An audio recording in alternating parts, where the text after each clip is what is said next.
나는 이미 죽은 사람입니다. 이 말이 처음부터 너무 갑작스럽게 들릴지도 모르겠습니다. 하지만 지금 이 글을 쓰고 있는 나는 분명 숨을 쉬고 있음에도 불구하고 이 세상 어디에도 존재하지 않는 사람이 되었기 때문입니다.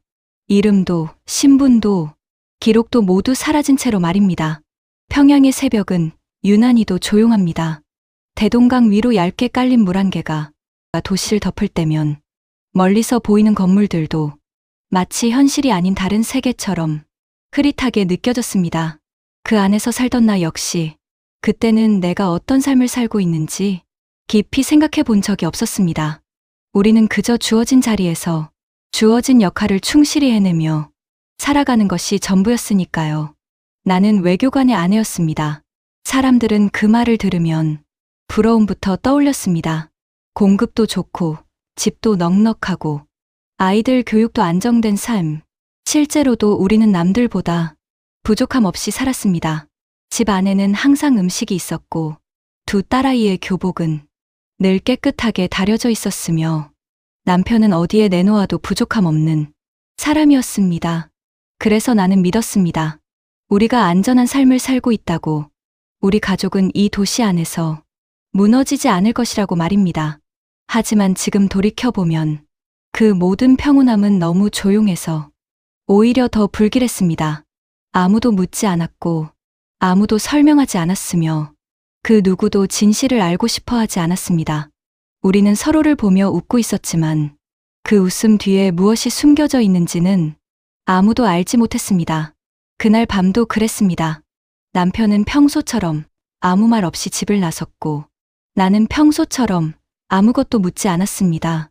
그것이 우리가 지켜온 방식이었고 그렇게 해야만 이곳에서 살아갈 수 있다고 믿었기 때문입니다. 하지만 그날은 이상하게도 문이 닫히는 소리가 유난히 크게 들렸습니다. 그리고 그 소리를 듣는 순간 설명할 수 없는 불안이 내 가슴 깊숙한 곳에서부터 올라오기 시작했습니다. 나는 그날 처음으로 생각했습니다. 저 사람은 지금 어디로 가는 걸까? 그 질문 하나가 결국 나를 이곳까지 오게 만들었습니다. 나는 그날 이후 더 이상 같은 사람이 아니었습니다. 아니, 정확히 말하면 그날 이후 나는 이 세상에서 사라진 사람이 되어버렸습니다. 저의 이름은 이호경입니다. 저의 완벽한 가정이었던 시절이 이렇게 시작됩니다. 나는 그때까지 우리가 남들보다 조금 더 나은 삶을 살고 있다고 믿으며 살아왔습니다. 그것이 자랑스러워서라기보다는 그 사실 자체가 나에게는 안도감이었고 두 딸아이를 키우는 엄마로서 최소한 지켜낼 수 있는 울타리라고 생각했기 때문이었습니다. 평양에서 살아간다는 것은 늘 보이지 않는 기준 속에서 비교되며 살아가는 일이었고 우리는 그 기준에서 벗어나지 않는, 아니 어쩌면 조금은 위에 있는 삶을 유지하고 있었습니다. 우리 집은 다른 집들보다 조금 더 넓었고 부엌에는 항상 끊기지 않는 식량이 있었으며 계절이 바뀔 때마다 아이들의 옷을 새로 마련해 줄 수 있을 정도의 여유도 있었습니다. 두 딸아이는 중학교에 다니고 있었는데 아침마다 단정하게 교복을 입고 거울 앞에 서서 머리를 정리하는 모습이 그렇게도 어른스러워 보이면서도 한편으로는 아직 어린아이 같아 마음이 묘하게 흔들리곤 했습니다. 아이들은 아버지를 자랑스러워했고 외교관이라는 그 직함 하나만으로도 친구들 사이에서 자연스럽게 고개를 들 수 있다는 것을 알고 있었습니다. 외교관으로 외국에 계속 나가 있던 남편이 돌아와서인지 아이들도 좋아했고 저도 외롭지 않아 좋았습니다. 남편은 집에서는 조용한 사람이었습니다. 큰 소리를 내는 법도 없었고 아이들에게 무언가를 강요하는 일도 거의 없었습니다. 다만 항상 일정한 거리에서 가족을 바라보는 사람처럼 가까이 있으면서도 쉽게 다가오지 않는 묘한 분위기를 가지고 있었는데 그때 나는 그것을 단지 일 때문이라고만 생각했습니다. 바깥에서 많은 사람을 상대하고 돌아오는 사람이니 집에서는 조용히 쉬고 싶은 것이라고 그렇게 이해하며 넘겼습니다. 나는 그런 남편을 위해 집안을 정리하고 식사를 준비하고 아이들의 생활을 챙기며 하루를 보냈습니다. 특별한 일이 없어도 하루는 빠르게 지나갔고 저녁이 되면 가족이 함께 식탁에 앉아 밥을 먹는 시간이 나에게는 가장 안정된 순간이었습니다. 그 순간만큼은 우리가 어디에 살고 있는지, 어떤 체제 속에 있는지 같은 것들은 잠시 잊을 수 있었기 때문이었습니다. 동네 사람들 사이에서도 우리는 잘 사는 집으로 여겨졌습니다. 간부집 아내들과 자연스럽게 어울리게 되었고, 가끔씩은 몇몇 집에 모여 앉아 외부에서 들어온 한국 드라마를 조심스럽게 돌려보는 시간도 있었습니다. 창문은 커튼으로 꼭 가려져 있었고, 소리는 최대한 낮춰야 했으며, 누군가 갑자기 문을 두드릴까봐 항상 긴장을 늦추지 못하는 자리였지만, 그 안에서만큼은 모두가 잠시 다른 사람이 된 것처럼 웃고 떠들었습니다. 하지만 이상하게도 그 자리에서는 누구도 자신의 이야기를 깊이 꺼내지 않았습니다. 남편이 어떤 일을 하는지, 집안에 무슨 일이 있는지, 밤마다 어디를 다녀오는지 같은 것들은 서로 묻지 않는 것이 자연스러웠고, 그것이 오히려 서로를 지켜주는 방식처럼 여겨졌습니다. 가까이 앉아 있으면서도 서로의 삶에 대해 아무것도 모른 채 웃고 있는 그 시간들이 지금 생각해보면 가장 기묘한 순간들이었습니다. 그때의 나는 그런 생활이 당연하다고 믿었습니다. 남들보다 조금 더 안정된 집, 잘 자라는 아이들, 그리고 큰 문제 없이 돌아가는 가정, 그것이면 충분하다고 생각했고, 더 이상 깊이 생각할 필요도 없다고 여겼습니다. 우리가 누리고 있는 이 평온함이 어떤 대가 위에 세워진 것인지, 그 안에 어떤 균열이 숨어 있는지는 굳이 알고 싶지 않았습니다. 그래서 나는 그때까지 한 번도 의심하지 않았습니다. 우리 집이, 우리 남편이, 그리고 우리가 살고 있는 이 삶 자체가 얼마나 위태로운 위에 놓여 있었는지를 말입니다. 그러나 가까이 앉아 있으면서도 서로를 모르는 사람들이란 걸 그때는 몰랐습니다. 그날들도 평소와 다르지 않게 흘러가고 있었습니다. 나는 여전히 아침이면 두 딸아이의 교복을 다려 입히고 남편이 마시던 차잔을 치우며 하루를 시작했고, 특별한 일이 없는 날에는 자연스럽게 동네의 간부집 아내들과 어울리게 되었습니다. 그것은 선택이라기보다는 흐름에 가까운 일이었고, 그 안에 들어가 있지 않으면 오히려 더 눈에 띄는 위치가 되어버린다는 것을 알고 있었기 때문에 나는 그 자리에 조용히 앉아 있는 사람이 되었습니다. 우리는 종종 한 집에 모여 앉아 있었습니다. 겉으로 보기에는 평범한 친목 모임처럼 보였지만 그 안에는 말로 설명하기 어려운 긴장감이 늘 깔려 있었습니다. 커튼은 항상 두껍게 닫혀 있었고, 문은 안에서 잠겨 있었으며, 누군가 복도를 지나가는 발소리만 들려도 모두의 시선이 동시에 문 쪽으로 향하곤 했습니다. 그 상태에서 우리는 아무 일도 없다는 듯 다시 자리에 앉아 낮은 소리로 이야기를 이어갔습니다. 그날도 누군가가 가져온 USB 하나가 조심스럽게 텔레비전에 연결되었습니다. 화면에는 우리가 공식적으로는 볼 수 없는 한국 드라마가 흘러나왔고, 그 순간만큼은 모두의 표정이 조금씩 풀리는 것이 보였습니다. 웃음이 나오기도 했고, 등장인물의 말투를 흉내내며 잠깐씩 분위기가 풀리기도 했지만, 그 웃음은 길게 이어지지 않았습니다. 누구 하나 큰 소리로 웃지 않았고, 누군가 먼저 말을 꺼내기 전까지는 그저 화면만 바라보는 시간이 더 많았습니다. 나는 그 자리에 앉아 있으면서 늘 비슷한 생각을 했습니다. 이렇게 가까이 앉아 있는 이 사람들의 삶에 대해 나는 무엇을 알고 있는가 하는 생각이었습니다. 우리는 서로의 남편이 당간부, 외교관 등 무슨 직책인지는 너무나도 잘 알고 있는 사이였습니다. 그러나 남편들에 대해서는 절대 그 누구도 말하지 않았습니다. 집이 어느 정도 수준인지, 아이들이 어느 학교를 다니는지 같은 겉으로 드러나는 정보만 공유하고 있을 뿐, 그 이상의 것은 단 한 번도 꺼내 본 적이 없었습니다. 누군가의 남편이 밤마다 어디를 다녀오는지, 무슨 일을 하는지, 어떤 표정으로 집에 돌아오는지 같은 것들은 서로 알고 싶어 하지 않는 것처럼 보였습니다. 그것이 암묵적인 규칙이었습니다. 묻지 않는 것, 말하지 않는 것, 그리고 들었다고 해도 모르는 척하는 것, 그 세 가지를 지키는 것이 이곳에서 관계를 유지하는 방식이었고, 어쩌면 살아남는 방법이기도 했습니다. 나는 그 사실을 알고 있었기 때문에 내 입에서도 쉽게 질문이 나오지 않았고 다른 사람들의 침묵도 자연스럽게 받아들이고 있었습니다. 하지만 가끔씩 아주 짧은 순간에 이상한 느낌이 스쳐 지나가곤 했습니다. 누군가가 잠깐 표정을 굳히는 순간이나 남편 이야기가 나오려다가 자연스럽게 끊기는 그 미묘한 공백 속에서 우리는 서로가 무언가를 숨기고 있다는 것을 알고 있으면서도 아무것도 모르는 척하고 있다는 생각이 들었습니다.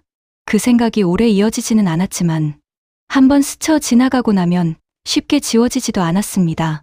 그날 모임이 끝나고 집으로 돌아오는 길에 나는 괜히 발걸음을 늦추며 주변을 둘러보았습니다. 평소와 다를 것 없는 거리였고 익숙한 건물들과 사람들의 모습이었지만 이상하게도 그날은 모든 것이 조금씩 낯설게 느껴졌습니다. 우리가 알고 있는 이 평범한 일상이라는 것이 사실은 서로가 모르는 것들 위에 조심스럽게 쌓여 있는 것일지도 모른다는 생각이 들었기 때문이었습니다. 집에 들어왔을 때 남편은 이미 돌아와 있었습니다. 아무 일도 없다는 듯 소파에 앉아 있었고 나는 평소처럼 겉옷을 벗으며 아무렇지 않게 말을 건넸습니다.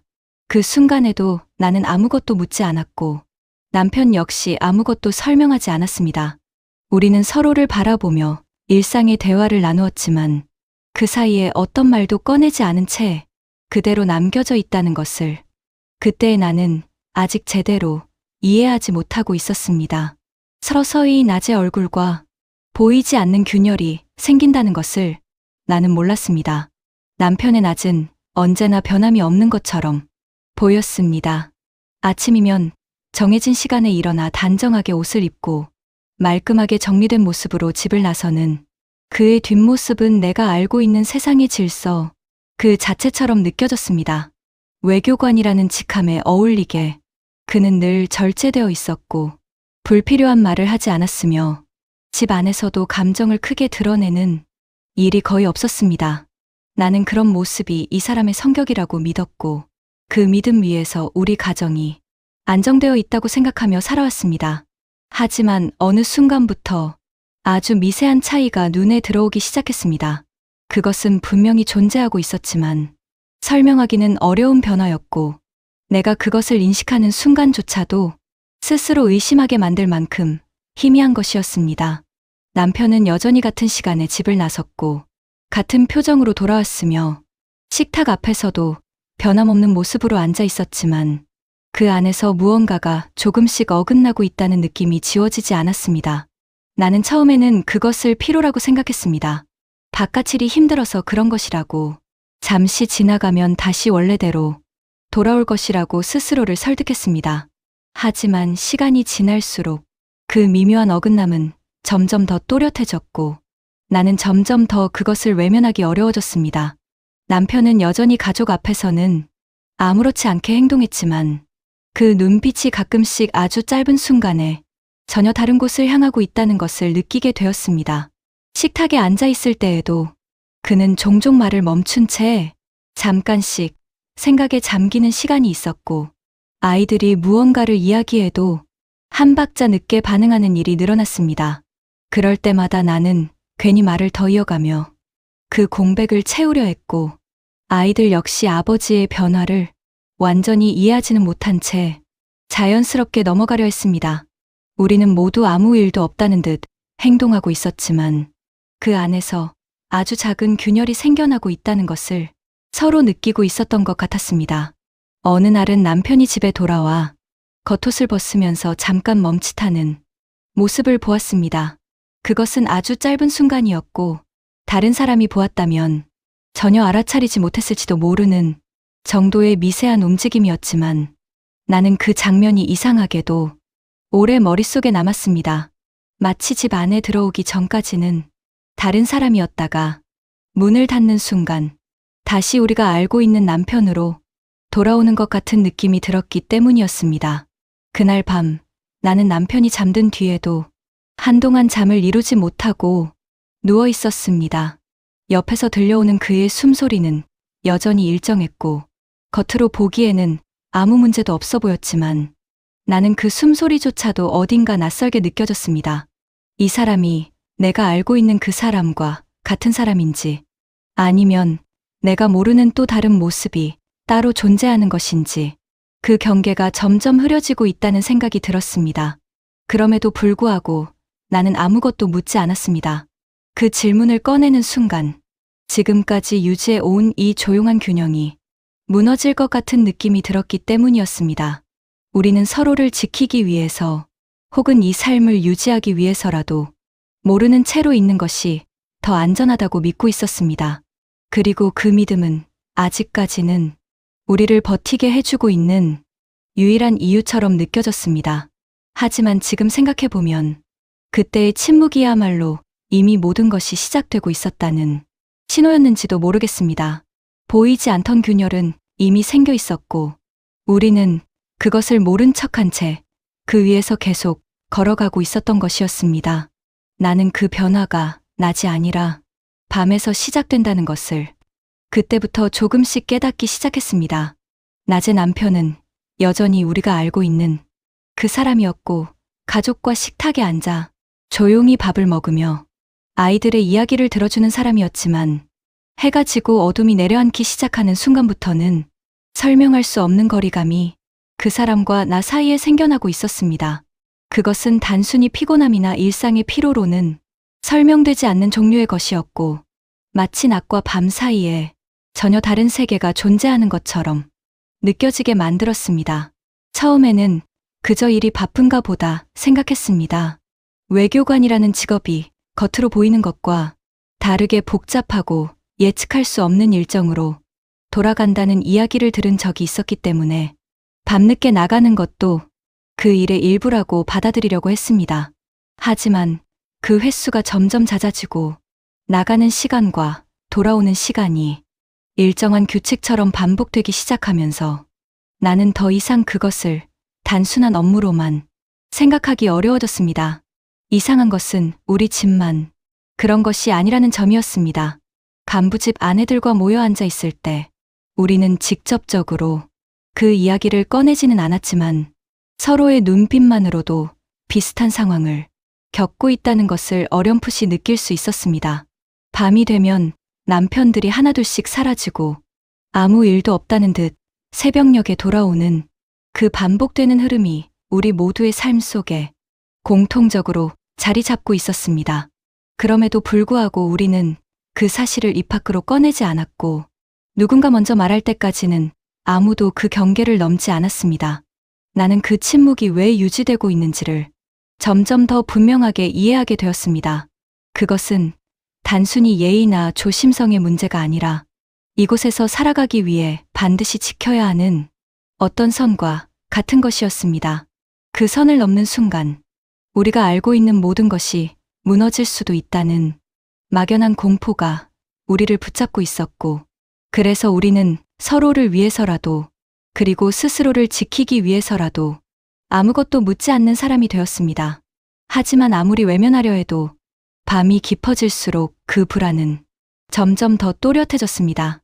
남편이 외출을 준비하는 모습은 언제나 조용했고, 불필요한 말 한마디 없이 옷을 챙겨 입고 문 앞에 서는 그 순간의 공기가 이상할 만큼 무겁게 느껴졌습니다. 나는 그때마다 아무렇지 않은 척 등을 돌리거나 괜히 부엌으로 가서 할 일 없는 일을 찾으며 그 순간을 피하려 했지만, 문이 열리고 닫히는 그 짧은 소리는 늘 내 귀에 길게 남았습니다. 어느 날 밤, 나는 그 소리를 유난히 또렷하게 들었습니다. 평소와 다를 것 없는 밤이었고, 아이들은 이미 잠들어 있었으며 집 안은 조용히 가라앉아 있었습니다. 남편은 아무 말 없이 외투를 입었고, 나는 그 모습을 지켜보면서도 끝내 아무 질문도 꺼내지 못했습니다. 그저 익숙한 일상처럼, 당연한 일처럼 받아들이려 애쓰고 있었지만, 그날은 이상하게도 발걸음이 쉽게 떨어지지 않았습니다. 문이 닫히고 나서도 나는 한동안 그 자리에 서 있었습니다.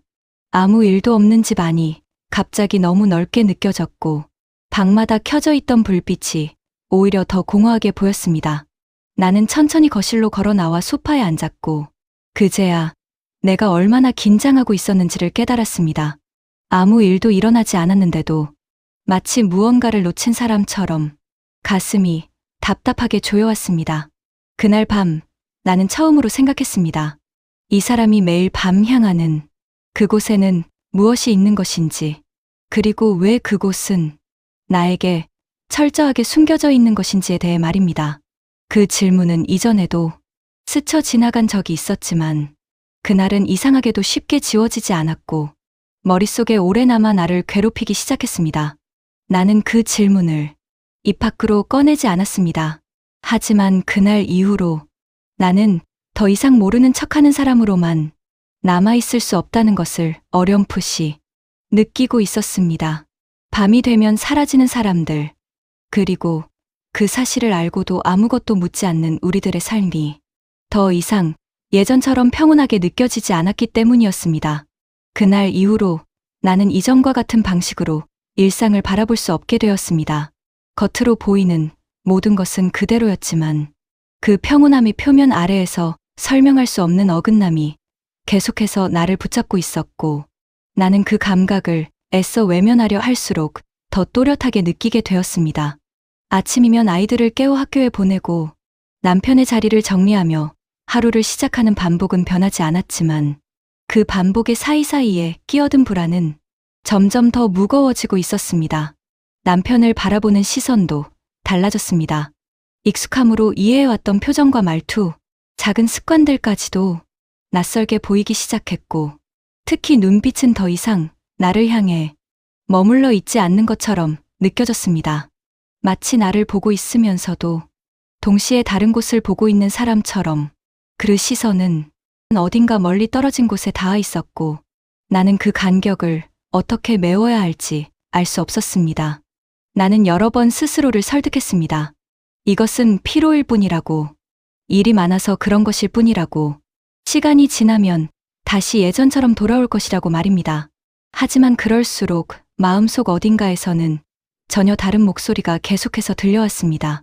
이건 단순한 변화가 아니라는 것, 이미 시작된 무언가가 있다는 것, 그리고 그것이 점점 가까워지고 있다는 사실을 부정할 수 없게 되었습니다. 밤이 되면 그 확신은 더 분명해졌습니다. 남편이 외출을 준비하는 시간은 점점 일정해졌고, 돌아오는 시간 또한 마치 약속이라도 되어 있는 것처럼 반복되었습니다. 우연이라고 하기에는 너무 정확한 흐름이었고, 나는 그 반복 속에서 어떤 체계가 움직이고 있다는 느낌을 지울 수 없었습니다. 그 사실을 입 밖으로 꺼내지 않고도 이미 알고 있다는 감각이 나를 점점 더 조여오고 있었습니다. 어느 날 저녁, 우리는 평소처럼 식탁에 앉아 있었습니다. 아이들은 학교에서 있었던 일을 이야기하며 웃고 있었고, 나는 그 이야기에 맞춰 고개를 끄덕이며 대답을 이어가고 있었습니다. 남편도 그 자리에 함께 있었지만 그날은 유난히 말이 없었습니다. 그 침묵이 식탁 위에 길게 드리워진 것처럼 느껴졌고, 나는 그 공백을 메우기 위해 괜히 더 말을 이어가야 했습니다. 그 순간 아주 짧은 찰나에 남편의 표정이 변하는 것을 보았습니다. 그것은 감정이 드러난 표정이 아니라 오히려 감정이 완전히 지워진 상태에 가까웠고, 나는 그 얼굴을 보는 순간 설명할 수 없는 두려움을 느꼈습니다. 그 표정은 가족 앞에 앉아 있는 한 사람의 얼굴이 아니라 전혀 다른 세계에 속해 있는 사람의 얼굴처럼 보였기 때문입니다. 그날 밤 남편은 평소처럼 아무 말 없이 집을 나섰습니다. 나는 그 모습을 지켜보며 여전히 아무것도 묻지 않았지만 문이 닫히는 소리를 듣는 순간 더 이상 외면할 수 없다는 생각이 들었습니다. 지금까지 나는 모르는 척하며 이 삶을 유지해왔다고 믿고 있었지만 사실은 이미 알고 있었던 것일지도 모른다는 생각이 머릿속을 스쳐 지나갔습니다.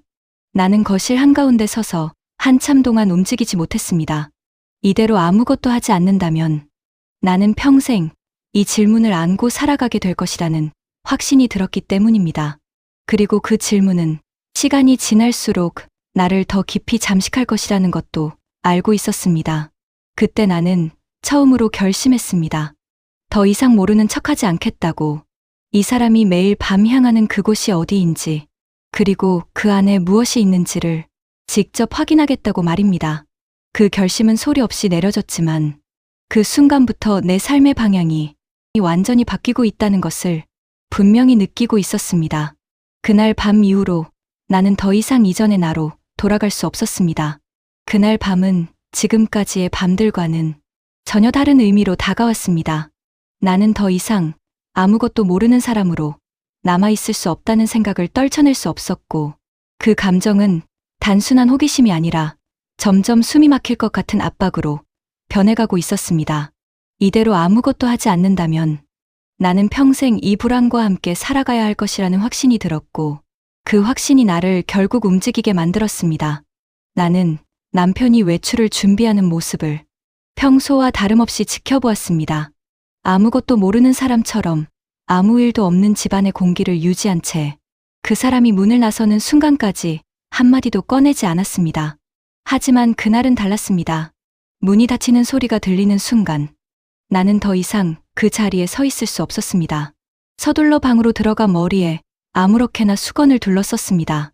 거울을 볼 여유도 없었고 내 모습이 어떻게 보이는지도 중요하지 않았습니다. 그저 누군가에게 쉽게 알아보이지 않는 평범한 사람처럼 보이기만을 바랐고, 손에 잡히는 대로 겉옷을 집어들고 조용히 문을 열었습니다. 그 순간 내 심장이 너무 크게 뛰고 있어서 그 소리만으로도 누군가에게 들킬 것 같은 기분이 들었습니다. 밖으로 나왔을 때의 공기는 차가웠습니다. 평양의 밤 공기는 낮과는 전혀 다른 얼굴을 가지고 있었고, 그 안에는 말로 설명할 수 없는 긴장감이 섞여 있었습니다. 나는 남편의 뒷모습을 놓치지 않기 위해 시선을 고정한 채 일정한 거리를 유지하며 따라가기 시작했습니다. 발소리를 최대한 죽이려 애쓰면서도 내 걸음이 이 도시의 어둠 속에서 너무 크게 울리고 있는 것처럼 느껴졌습니다. 골목은 생각보다 더 어두웠고 가로등 사이의 간격이 길어질수록 그 사이를 지나는 시간이 길게 늘어지는 것처럼 느껴졌습니다. 남편은 한 번도 뒤를 돌아보지 않았지만 나는 계속해서 누군가에게 들켜버릴 것 같은 감각에 사로잡혀 있었습니다. 내 시선은 남편에게 향해 있었지만 동시에 주변의 모든 움직임에도 반응하고 있었고, 작은 소리 하나에도 몸이 굳어버리는 순간들이 반복되었습니다. 나는 몇 번이나 멈출까 고민했습니다. 지금이라도 돌아가면 아무 일도 없던 것처럼 다시 그 삶으로 돌아갈 수 있을지도 모른다는 생각이 스쳐 지나갔지만 이미 한 발 내디딘 이상 다시 돌아갈 수 없다는 것도 알고 있었습니다. 그 사람의 뒤를 따라가는 이 길이 어디로 이어질지 알 수 없었지만 더 이상 눈을 감고 있을 수 없다는 사실만은 분명했습니다. 남편은 어느 순간부터 사람이 거의 보이지 않는 길로 접어들었습니다. 평소에는 잘 지나가지 않던 방향이었고 주변 건물들도 낯설게 느껴졌습니다. 나는 그 거리감이 점점 더 멀어지는 것을 느끼면서도 시선을 놓치지 않기 위해 한 걸음씩 따라갔습니다. 그때마다 심장이 목까지 차오르는 것 같았고 숨을 쉬는 것조차 조심해야 할 것 같은 압박이 나를 짓누르고 있었습니다. 그렇게 얼마나 걸었는지 알 수 없을 만큼 시간이 흐른 뒤 남편이 어떤 건물 앞에서 걸음을 멈추는 것을 보았습니다. 나는 본능적으로 몸을 숨겼고 어둠 속에서 그 모습을 지켜보았습니다. 그 건물은 평소에 본 적 없는 곳이었고 외관만으로는 어떤 곳인지 짐작하기 어려웠지만 그 주변의 공기가 이상할 정도로 무겁게 가라앉아 있다는 느낌이 들었습니다. 그 순간 나는 이미 선을 넘어버렸다는 것을 깨달았습니다. 그리고 그 건물 안으로 들어가게 되는 순간 나는 더 이상 이전의 삶으로 돌아갈 수 없게 될 것이라는 것도 함께 느끼고 있었습니다. 그 건물 앞에 서 있는 순간 나는 그곳이 단순한 공간이 아니라는 것을 본능적으로 느끼고 있었습니다. 설명할 수는 없었지만 그 주변을 감싸고 있는 공기 자체가 이미 다른 곳과는 달랐고 그 안으로 한 발짝만 더 들어가면 이전과는 전혀 다른 세계가 펼쳐질 것이라는 예감이 온몸을 조여오고 있었습니다. 나는 숨을 최대한 낮추며 어둠 속에 몸을 숨긴 채 그곳을 지켜보았습니다. 건물 외벽에는 눈에 띄지 않을 정도로 설치된 감시 카메라들이 일정한 각도로 주변을 훑고 있었고 그 움직임은 일정하면서도 조금의 틈도 허용하지 않는 듯 보였습니다. 나는 그 카메라의 시선을 피하려고 애쓰면서도 그 시선이 이미 나를 훑고 지나간 것만 같은 착각에 몇 번이나 몸을 움츠렸습니다. 심장이 너무 세게 뛰고 있어서 그 소리가 밖으로 새어나가고 있는 것처럼 느껴졌고 그 자체가 나를 들키게 만들 것만 같았습니다. 입구 근처에는 군인이 서 있었습니다. 말없이 서 있는 그 모습이 오히려 더 위협적으로 느껴졌고 나는 그 사람이 단순히 서 있는 것이 아니라 모든 것을 보고 있다는 생각에 쉽게 움직일 수 없었습니다. 남편은 아무렇지 않게 그 앞을 지나 건물 안으로 들어갔고 그 순간 나는 잠시 그 사람을 놓칠 뻔했습니다. 발걸음이 얼어붙은 것처럼 움직이지 않았고 그 자리에서 모든 것이 끝나버릴 수도 있다는 생각이 스쳐 지나갔습니다. 그때였습니다. 잠깐의 공백이 생겼습니다. 군인이 자리를 비우는 아주 짧은 순간이었고 카메라의 시선이 겹치지 않는 미세한 틈이 생겨났습니다. 그것은 의도된 것이 아니라 그저 우연히 맞아 떨어진 하나의 순간이었지만 나는 그 틈이 다시는 오지 않을 것이라는 것을 직감했습니다.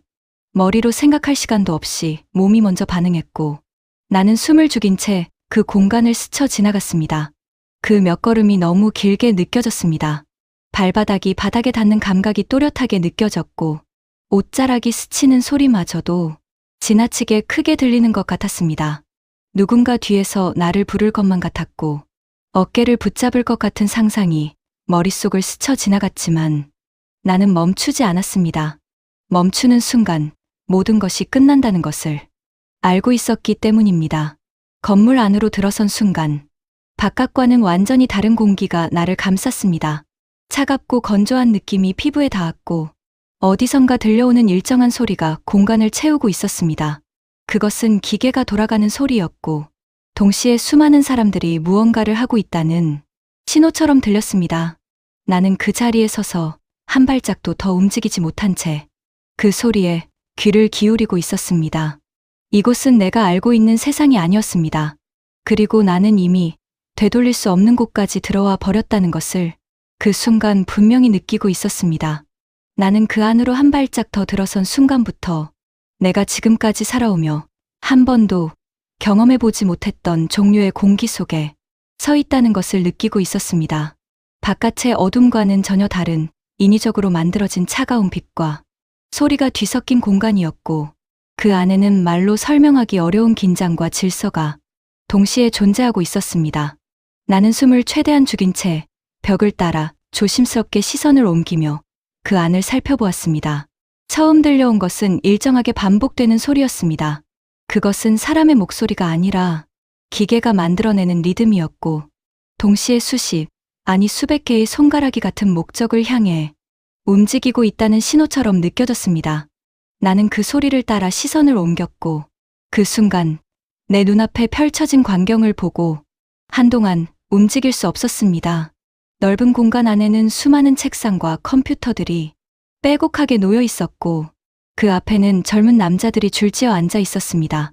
그들은 서로 말을 나누지 않았고 고개를 들지도 않았으며 오직 눈앞의 화면만을 바라보며 손을 빠르게 움직이고 있었습니다. 그 움직임은 지나치게 정확했고 지나치게 빠르며 마치 한 사람의 의지가 아니라 하나의 체계에 의해 움직이고 있는 것처럼 보였습니다. 화면에서는 알아볼 수 없는 문자들과 숫자들이 빠르게 흘러가고 있었고 간헐적으로 다른 나라의 언어처럼 보이는 글자들이 스쳐 지나가는 것이 보였습니다. 나는 그것이 무엇을 의미하는지 정확히 알 수는 없었지만 이것이 단순한 업무 공간이 아니라는 것만은 분명히 느낄 수 있었습니다. 이곳에서 이루어지고 있는 일은 분명히 누군가에게 숨겨져야 하는 종류의 것이었고 그래서 나 같은 사람이 이곳에 있다는 것 자체가 허용되지 않는다는 사실이 점점 더 또렷하게 다가왔습니다. 나는 그 자리에서 발을 떼지 못한 채 숨을 고르고 있었습니다. 심장이 너무 빠르게 뛰고 있어서 머리가 어지러워질 것 같았고 눈앞의 장면이 현실인지 아닌지조차 구분하기 어려운 상태가 되어가고 있었습니다. 그럼에도 불구하고 시선을 거둘 수 없었던 이유는 그 공간의 한가운데에 익숙한 뒷모습이 서 있었기 때문이었습니다. 나는 그 사람을 단번에 알아볼 수 있었습니다. 남편이었습니다. 그는 다른 사람들과 마찬가지로 화면 앞에 앉아 있었고 그 누구보다도 빠르고 정확하게 손을 움직이고 있었습니다. 낮에 집에서 보던 그 모습과는 전혀 다른 사람이었고 그 표정에는 감정이라는 것이 거의 느껴지지 않았습니다. 집중이라는 단어로도 설명하기 어려운 오직 하나의 목적만을 향해 모든 것을 쏟아붓고 있는 사람의 얼굴이었습니다. 그 모습을 보는 순간 나는 내가 알고 있던 세계가 완전히 무너져 내리는 것을 느꼈습니다. 외교관이라는 이름 아래에서 살아가던 그 사람이 밤마다 향하던 그 장소가 그리고 우리가 믿고 있던 모든 것들이 전혀 다른 의미를 가지고 있었다는 사실이 한꺼번에 밀려왔습니다. 나는 그것을 정확하게 이해할 수는 없었지만 이것이 말로 꺼내서는 안 되는 비밀이라는 것만큼은 분명히 알 수 있었습니다. 그 순간 나는 처음으로 두려움을 느꼈습니다. 이것을 본 이상 나는 더 이상 아무것도 모르는 사람으로 돌아갈 수 없다는 것을, 그리고 이 사실이 나에게 어떤 결과를 가져올지 전혀 예측할 수 없다는 것을 너무도 선명하게 깨닫고 있었기 때문이었습니다. 나는 그 자리에 서서 한 걸음도 움직이지 못한 채 그 파란 불빛 속에 서 있는 남편을 바라보고 있었습니다. 그리고 그 순간 나의 삶은 이미 돌이킬 수 없는 방향으로 흘러가고 있었습니다. 나는 그 공간을 빠져나오는 순간까지도 내가 정확히 무엇을 본 것인지 설명할 수 없었습니다. 분명히 눈으로 확인한 장면들이 머릿속에 그대로 남아 있었고 그 안에 있었던 사람들과 소리와 빛의 감각까지도 또렷하게 기억나고 있었지만 그것이 무엇을 의미하는지에 대해서는 아무런 확신도 가질 수 없었습니다. 다만 한 가지 분명했던 것은 그것이 내가 알아서는 안 되는 종류의 것이었고 그래서 더욱 머릿속에서 떠나지 않는다는 사실이었습니다. 나는 건물 밖으로 나와 다시 어둠 속에 몸을 숨기고 나서야 겨우 숨을 제대로 쉴 수 있었습니다. 그때까지 참고 있던 숨이 한꺼번에 터져나오듯 가슴이 크게 들썩였고 손끝까지 떨리는 것을 멈출 수가 없었습니다. 뒤를 돌아보는 것조차 두려워서 한동안 고개를 들지 못한 채 서 있었고 누군가 나를 보고 있을지도 모른다는 생각에 발걸음조차 쉽게 떨어지지 않았습니다. 어떻게 집으로 돌아왔는지 그 과정은 거의 기억나지 않습니다. 분명히 걸어왔을 텐데 그 길이 얼마나 길었는지 어떤 골목을 지나왔는지 아무것도 떠오르지 않았습니다. 정신을 차리고 보니 나는 이미 집 안에 서 있었고 익숙해야 할 공간이 전혀 다른 장소처럼 느껴지고 있었습니다. 벽에 걸려 있던 초상화도 아이들이 사용하던 물건들도 모든 것이 그대로인데도 불구하고 그 의미가 완전히 달라져 버린 것 같았습니다. 나는 그날 밤 아무것도 하지 못한 채 한참을 앉아 있었습니다. 불을 켜고 있어도 어둠 속에 있는 것처럼 느껴졌고 조용한 집 안이 오히려 더 큰 소리로 나를 압박하는 것 같았습니다. 머릿속에서는 계속해서 그 장면이 반복되고 있었고 특히 남편의 뒷모습이 지워지지 않았습니다. 내가 알고 있던 그 사람과 그 공간 안에 있던 그 사람이 같은 사람이라는 사실이 도무지 받아들여지지 않았습니다. 그 사람은 대체 무엇을 하고 있었던 것일까요? 나는 그 질문을 스스로에게 수없이 던졌습니다. 하지만 그 질문에는 끝이 없었습니다. 하나의 가능성을 떠올리면 그보다 더 무서운 또 다른 가능성이 뒤따라왔고 그 생각들을 이어붙이다 보면 내가 감당할 수 없는 방향으로 흘러가고 있다는 것을 느끼게 되었습니다. 그래서 어느 순간부터는 그 생각을 멈추려고 애썼지만 이미 시작된 고민은 쉽게 멈춰지지 않았습니다. 나는 내가 본 것을 입 밖으로 꺼내지 않았습니다. 꺼낼 수 없었습니다. 그것이 어떤 의미를 가지는지 정확히 알지 못했지만 그 사실 하나만으로도 충분히 위험하다는 것을 느끼고 있었기 때문입니다. 그날 이후로 나는 남편을 바라보는 시선이 완전히 달라졌고 동시에 그 시선을 숨기기 위해 더 노력해야 했습니다. 아무 일도 모르는 사람처럼 아무것도 보지 못한 사람처럼 행동해야 한다는 사실이 나를 더 숨막히게 만들었습니다. 남편은 평소와 다름없이 집으로 돌아왔습니다. 문이 열리는 소리가 들렸을 때 나는 본능적으로 몸을 굳혔고 그 사람이 내 앞에 서기까지의 짧은 시간이 너무 길게 느껴졌습니다. 그는 아무것도 모르는 표정으로 나를 바라보았고 나 역시 아무 일도 없다는 얼굴로 그를 맞이했습니다. 우리는 서로를 마주 보고 있었지만 그 사이에는 말로 설명할 수 없는 무엇인가가 분명히 존재하고 있었습니다. 그날 밤 나는 처음으로 깨달았습니다. 이 사람을 더 이상 예전처럼 볼 수 없게 되었다는 것과 동시에 이 사실을 끝까지 숨기고 살아가야 한다는 것이 어떤 의미인지에 대해 말입니다. 나는 그날 이후로 보지 말아야 할 것을 본 사람이 되어버렸습니다. 나는 그 질문을 끝내 입 밖으로 꺼내지 않으려고 얼마나 애를 썼는지 모릅니다. 그것은 단순한 궁금증이 아니었고, 한번 입 밖으로 나오는 순간 다시는 되돌릴 수 없는 무언가가 될 것이라는 것을 너무도 잘 알고 있었기 때문이었습니다. 그래서 나는 며칠 동안 아무 일도 없다는 듯 평소와 같은 얼굴로 살아가려 했고, 남편을 바라보는 시선조차 스스로 통제하려 했었습니다. 하지만 그 억눌린 감정은 시간이 지날수록 더 깊어졌고, 마치 안에서부터 서서히 무너져 내리는 것처럼 나를 잠식해 가고 있었습니다. 남편은 여전히 아무것도 모르는 사람처럼 행동하고 있었습니다. 아침이면 평소와 같은 시간에 일어나고 아이들에게 간단한 말을 건네고 아무렇지 않은 얼굴로 집을 나섰습니다. 그 모습은 너무나 자연스러워서 오히려 내가 본 것이 거짓이었을지도 모른다는 생각이 들 정도였습니다. 하지만 밤이 되면 그 모든 자연스러움이 다시 의심으로 바뀌었고, 나는 그 반복 속에서 점점 더 견딜 수 없게 되어가고 있었습니다. 그날 저녁도 평소와 다르지 않았습니다. 식탁 위에는 따뜻한 음식이 놓여 있었고, 두 딸아이의 웃음소리가 집 안을 채우고 있었습니다. 나는 그 모습을 보며 평소처럼 반응하려 했지만, 머릿속에서는 전혀 다른 장면들이 끊임없이 떠오르고 있었습니다.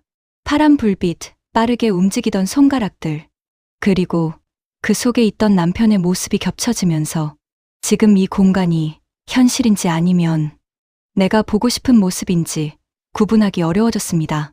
그 순간 나는 더 이상 버틸 수 없다는 것을 깨달았습니다. 아이들이 자리를 떠난 뒤 집 안이 잠시 조용해졌을 때 나는 남편을 바라보았습니다.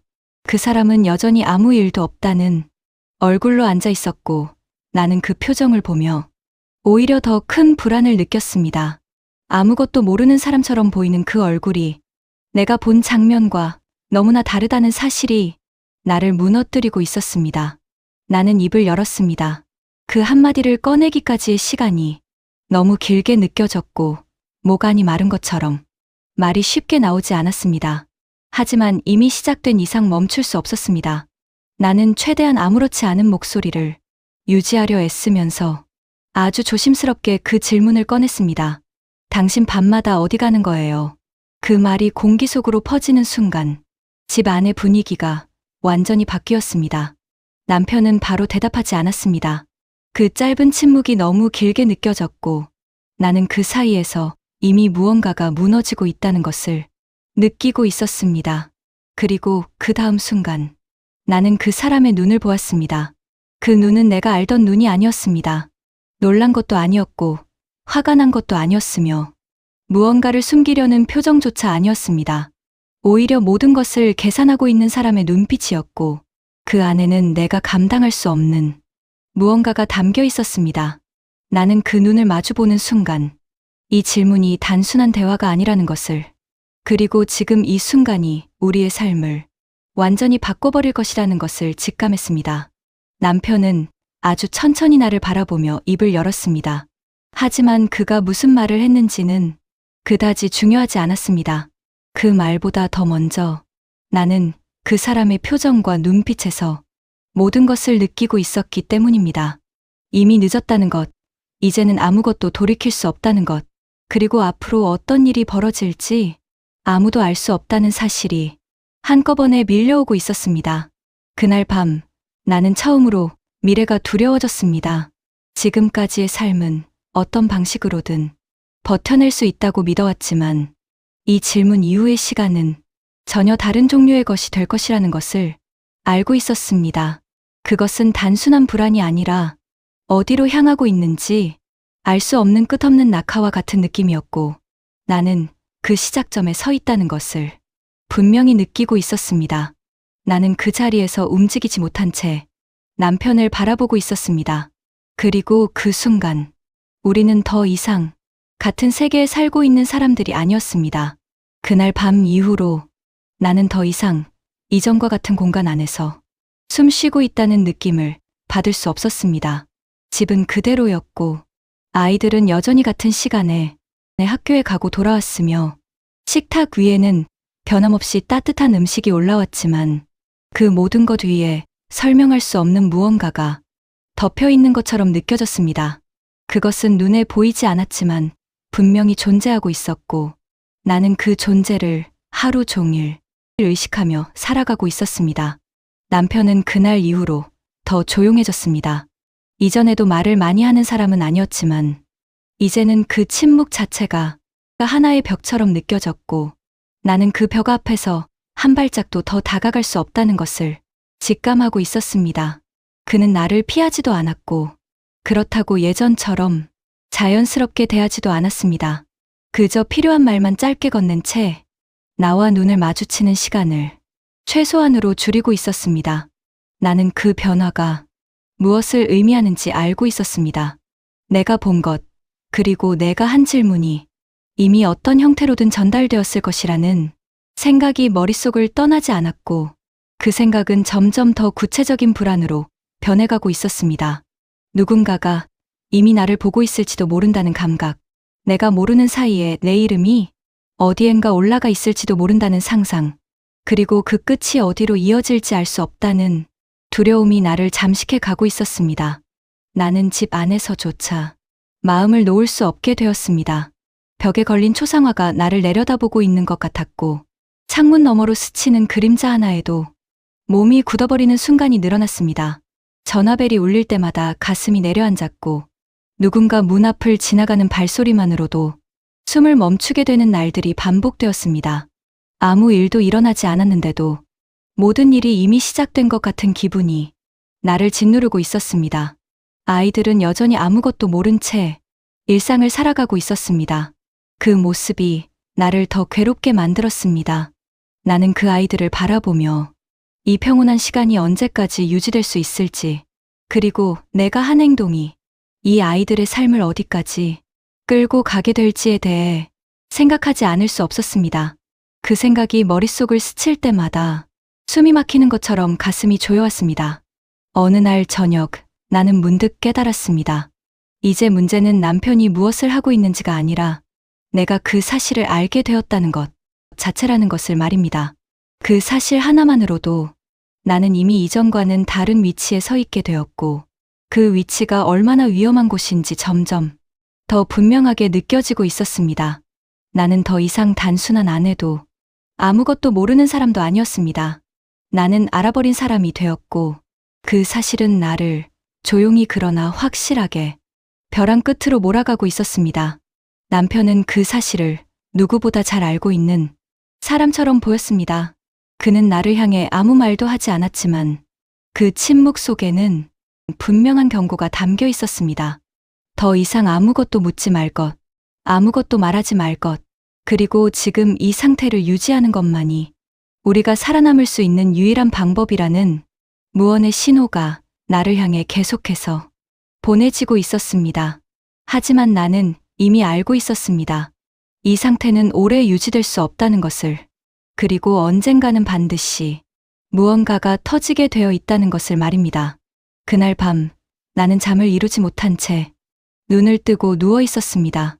옆에 누워있는 남편의 숨소리는 여전히 일정했지만 그 소리가 이제는 나를 안심시키는 것이 아니라 오히려 더 불안하게 만드는 요소가 되어버렸습니다. 이 사람이 지금 무엇을 생각하고 있는지, 나를 어떻게 판단하고 있는지, 그리고 앞으로 어떤 선택을 하게 될지 아무것도 알 수 없다는 사실이 나를 끝없이 흔들어 놓고 있었습니다. 나는 그 어둠 속에서 한 가지 사실만을 분명하게 느끼고 있었습니다. 우리는 이미 너무 멀리 와버렸다는 것과 이제부터의 시간은 우리가 선택하는 것이 아니라 누군가에 의해 결정될 수도 있다는 그 피할 수 없는 현실에 대해 말입니다. 그날 이후로 시간이 어떻게 흘러가고 있었는지 나는 정확히 기억하지 못합니다. 분명히 하루하루가 지나가고 있었고 아이들은 여전히 같은 시간에 학교에 다녀왔으며 집 안의 모든 것은 겉으로 보기에 아무런 변화가 없는 것처럼 유지되고 있었지만 그 모든 흐름 속에서 나는 점점 더 조여오는 무언가에 붙잡혀 있었습니다. 그 그것은 단순한 불안이 아니라 이미 정해진 결말을 향해 끌려가고 있다는 감각에 가까웠고, 나는 그 방향을 바꿀 수 없다는 사실을 점점 더 또렷하게 느끼고 있었습니다. 남편은 더 이상 아무것도 숨기지 않으려는 사람처럼 보이기도 했고, 동시에 아무것도 드러내지 않으려는 사람처럼 보이기도 했습니다. 그 모순된 태도 속에서 나는 오히려 더 큰 공포를 느꼈습니다. 그는 나를 피하지 않았지만, 그렇다고 예전처럼 나를 향해 서 있는 사람도 아니었고, 마치 이미 어떤 결정을 내려놓고 그 결과를 기다리고 있는 사람처럼 보였습니다. 나는 그 이유를 묻지 않았습니다. 아니, 묻지 못했습니다. 이미 한 번 질문을 던졌다는 사실만으로도 모든 것이 달라졌다는 것을 알고 있었기 때문이었습니다. 그 이후의 말들은 더 이상 대화가 아니라 어떤 결과를 불러오는 행위가 될 것이라는 것을 본능적으로 느끼고 있었고, 나는 그 결과를 감당할 준비가 되어 있지 않았습니다. 그날 밤, 집 안의 공기는 이상할 정도로 무겁게 가라앉아 있었습니다. 아이들은 방 안에서 잠들어 있었고, 거실에는 나와 남편만이 남아 있었습니다. 우리는 서로를 마주 보고 앉아 있었지만, 그 사이에는 이전과는 전혀 다른 종류의 침묵이 흐르고 있었습니다. 그것은 단순히 말이 없는 상태가 아니라 이미 말할 수 없는 것들이 너무 많이 쌓여버린 상태와도 같았습니다. 남편이 먼저 입을 열었습니다. 그 목소리는 평소와 다르지 않았지만 그 안에 담겨있는 무게는 전혀 달랐습니다. 나는 그가 무슨 말을 할지 듣기도 전에 그 말이 우리 삶을 완전히 바꿔버릴 것이라는 것을 직감하고 있었습니다. 그는 아주 조용하게 그러나 단호하게 말했습니다. 우리가 지금까지 지켜온 모든 것은 이제 선택에 달려 있다고. 그 말의 의미를 완전히 이해하는 데에는 그리 오랜 시간이 걸리지 않았습니다. 내가 본 것, 내가 알고 있는 것과 그리고 그날 여성의 정체가 감시망인 CCTV 카메라에 찍힌 상태고 상부에서 남편보다 먼저 알게 되어 있은 걸 자신도 늦게야 확인했다고 말하는 남편의 눈빛은 떨렸습니다. 결국 밖으로 나갔다는 사실을 알게 된 것입니다. 지금 이 상황을 만들고 있다는 것은 나는 이미 알고 있었기 때문이고, 감시 카메라에 찍혔기 때문에 우리 가정은 지금 남편까지도 당의 선택에 의해 최종 결론만 기다릴 뿐 아직은 급비라고 했습니다. 아무 말 없이 침묵으로 대하던 남편이 그동안 당간부 지인들을 통해 상부에 알아본 모양이었습니다. 남편이 꺼내는 한마디가 나의 마음을 공포로 휩쓸게 되었습니다. 나 하나 때문에 온 가족이 수용소로 갈 위기에 처한 겁니다. 남편은 당에서 결론 나기 전에 그동안 우리가 해야 할 일, 즉 한 가지 선택을 해야 한다고 했습니다. 그 선택이 무엇인지, 그리고 그 선택이 어떤 결과를 가져오게 될 것인지에 대해 나는 전혀 준비되어 있지 않았습니다. 남편은 한동안 말을 멈춘 채 나를 바라보았습니다. 그 시선은 이전에 내가 알던 그 사람의 것이 아니었고, 감정이 담겨 있지도 않았으며, 오히려 어떤 판단을 끝낸 사람의 눈빛에 가까웠습니다. 나는 그 눈을 마주 보면서 이 사람이 지금 어떤 상황 속에서 있는지를 비로소 이해하게 되었습니다. 그는 단순히 나와 대화를 나누고 있는 것이 아니라 나와 우리 가족의 운명을 놓고 어떤 결정을 내려야 하는 위치에 서 있었던 것입니다. 그 순간 나는 숨이 막히는 것처럼 가슴이 조여왔습니다. 그 선택이라는 것이 무엇을 의미하는지 나는 정확히 알지 못했지만 그 끝이 결코 평범하지 않을 것이라는 사실만큼은 분명하게 느껴지고 있었습니다. 그리고 그 선택 안에는 분명히 누군가의 사라짐이 포함되어 있을지도 모른다는 생각이 스쳐 지나갔습니다. 나는 아무 말도 할 수 없었습니다. 말을 꺼내는 순간 그 선택이 더 빠르게 현실이 될 것만 같았고, 그 현실을 내가 감당할 수 없다는 것을 알고 있었기 때문입니다. 하지만 동시에 아무 말도 하지 않는다는 것이 이 상황을 피하는 방법이 아니라는 것도 알고 있었습니다. 이미 우리는 너무 멀리 와버렸고, 이제는 어떤 형태로든 결론에 도달할 수밖에 없다는 것을 받아들일 수밖에 없었습니다. 그날 밤 나는 처음으로 생각했습니다. 이 집에서, 이 가족 안에서 누군가가 사라져야만 하는 상황이 올 수도 있다는 것을. 그 생각이 머릿속에 자리 잡는 순간 나는 내가 서 있는 이 자리가 더 이상 안전한 곳이 아니라는 것을 분명히 느끼고 있었습니다. 그리고 그 사실은 내가 지금까지 느껴왔던 어떤 불안보다도 훨씬 더 깊고 무거운 공포로 다가오고 있었습니다. 나는 그 자리에서 아무 말도 하지 못한 채 앉아 있었습니다. 그리고 그 순간 우리의 삶은 더 이상 우리가 지켜낼 수 있는 것이 아니라 당의 선택에 의해 결정되는 것이 되어버렸습니다. 나는 더 이상 시간을 같은 방식으로 느낄 수 없게 되었습니다. 하루라는 단위가 의미를 잃어버린 것처럼 느껴졌고 아침과 저녁, 낮과 밤의 경계조차 흐릿해지면서 나는 마치 정해진 결말을 향해 천천히 끌려가고 있는 사람처럼 살아가고 있었습니다. 무엇을 하든 어디에 있든 머릿속에는 단 하나의 생각만이 반복되고 있었고 그것은 우리가 더 이상 이 상태로 버틸 수 없다는 사실이었습니다. 남편은 그날 이후로 나를 피하지 않았습니다. 오히려 이전보다 더 자주 내 앞에 앉아 있었고 아무 말도 하지 않은 채 긴 시간 동안 나를 바라보는 일이 많아졌습니다. 그 시선은 이전과는 전혀 다른 것이었고 감정이 담겨 있다기보다는 무언가를 확인하려는 사람의 눈빛에 가까웠습니다. 나는 그 시선을 마주할 때마다 숨이 막히는 것처럼 가슴이 조여왔고 그 안에 담긴 의미를 굳이 묻지 않아도 알 수 있을 것 같았습니다. 그날 밤 우리는 다시 마주 서 있었습니다. 아이들은 이미 잠들어 있었고 집 안은 조용히 가라앉아 있었으며 그 침묵 속에서 나는 이 시간이 평범한 대화로 끝나지 않을 것이라는 것을 분명히 느끼고 있었습니다. 남편은 한참 동안 아무 말도 하지 않다가 아주 조용한 목소리로 입을 열었습니다. 그 말은 길지 않았지만 그 안에 담긴 의미는 너무도 분명했습니다. 나는 살아남기 위해 죽은 사람이 되어야 한다는 것이었습니다. 그 말을 듣는 순간 나는 아무 반응도 할 수 없었습니다. 놀라지도 않았고 울지도 않았으며 그저 그 말을 있는 그대로 받아들이고 있는 나 자신을 느끼고 있었습니다. 어쩌면 나는 이미 그 결론을 어느 정도 예상하고 있었는지도 모릅니다. 누군가는 사라져야 한다는 생각, 그 사라짐이 어떤 형태가 될지는 몰라도 결국은 같은 의미라는 사실을 나는 이미 알고 있었던 것 같았습니다. 남편은 그 계획을 아주 조용하게 설명했습니다.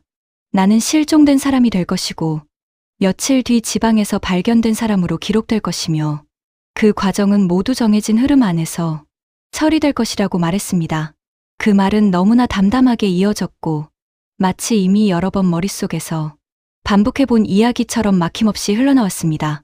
나는 그 말을 들으면서 이것이 단순한 선택이 아니라는 것을 느끼고 있었습니다.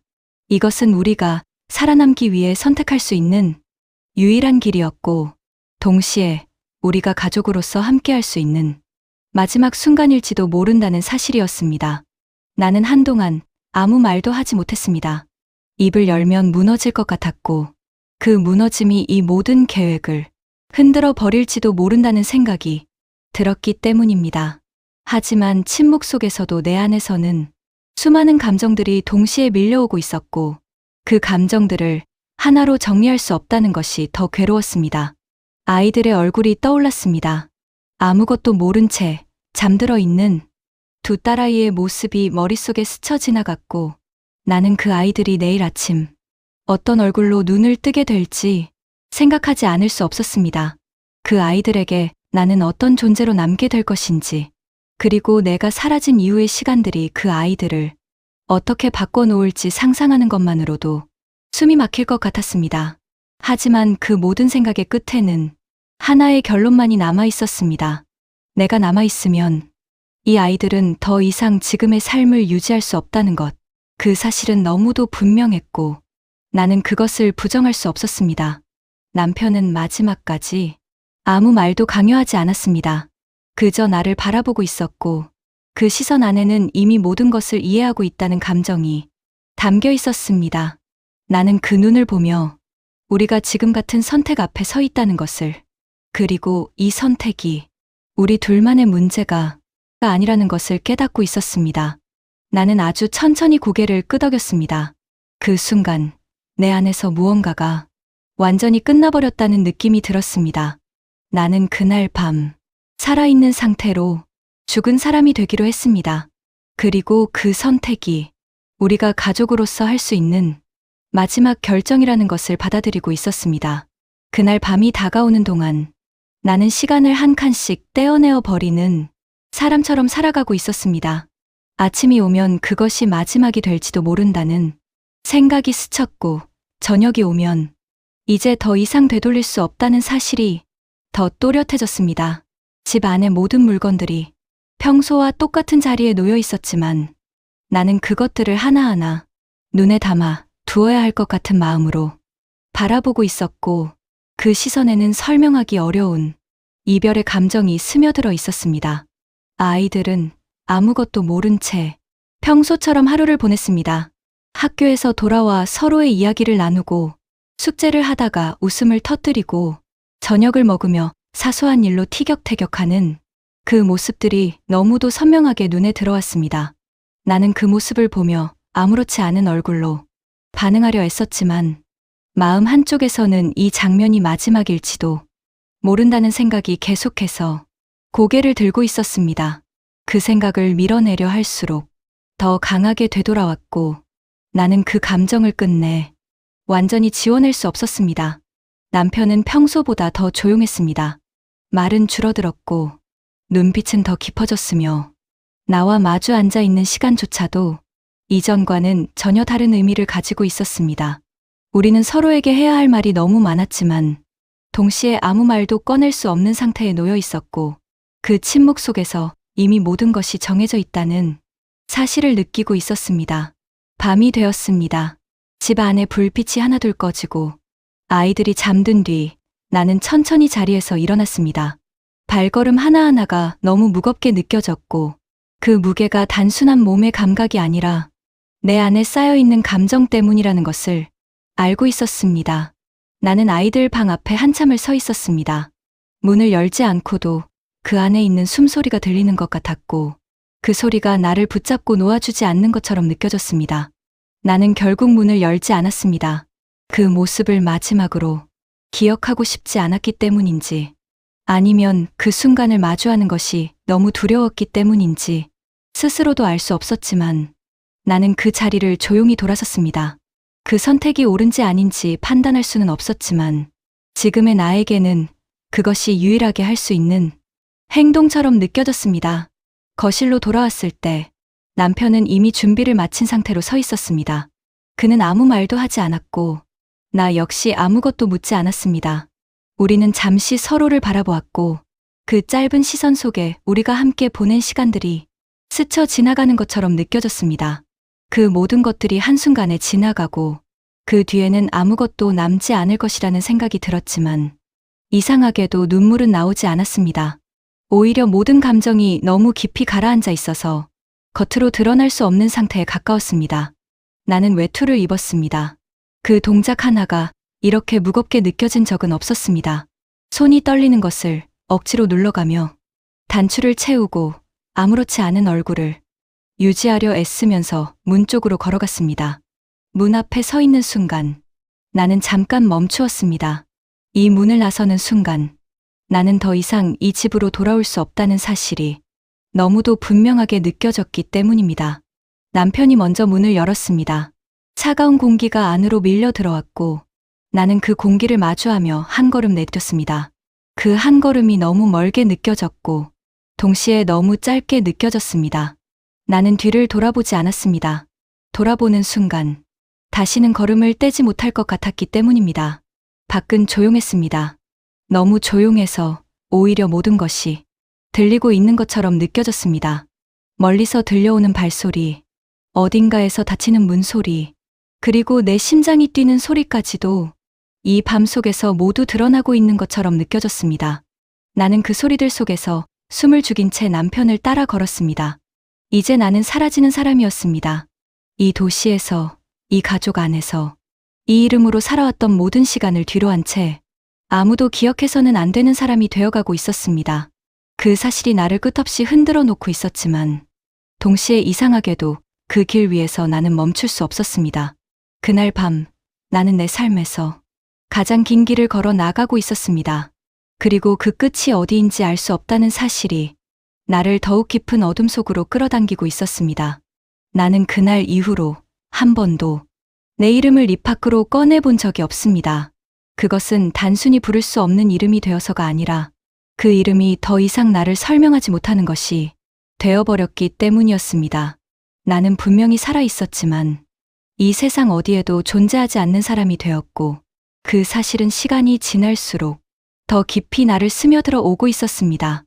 낯선 땅의 공기는 평양의 공기와 전혀 달랐습니다.